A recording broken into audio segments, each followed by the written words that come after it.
Hello అండి, అందరికీ good morning.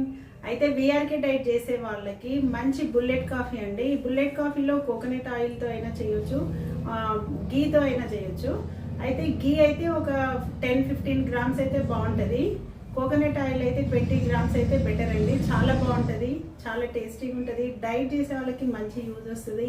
నా ఛానల్లో వీఆర్కే బుల్లెట్ కాఫీ, వీఆర్కే గీ కాఫీ, మళ్ళీ కాఫీలో ఫ్లేవర్స్ అన్నీ ఉన్నాయి నా ఛానల్లో. కొత్తగా డైట్ ఎవరైనా చేసే వాళ్ళు ఉంటే నా ఛానల్ ఫాలో కండి. VRK recipes, VRK dosa, VRK idli, VRK puri, అన్ని వీఆర్కేవే ఉన్నాయి నా ఛానల్లో. నా ఛానల్ ఫాలో అయితే మీకు తెలిసిపోతుంది. అంటే మనం వీఆర్కే డైట్ చేసేటప్పుడు మనం ఫుడ్ ఎలా తీసుకోవాలి ఏంటి అనేది ఒక మెథడ్ తెలుస్తుంది. డైట్ చేసే వాళ్ళకి మంచి టేస్టీ కాఫీ అండి, bullet coffee, VRK bullet coffee.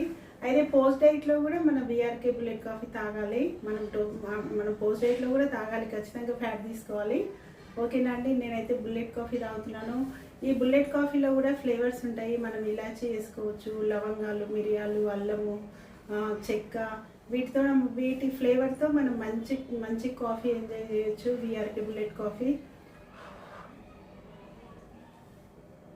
చాలా బాగుంటుంది.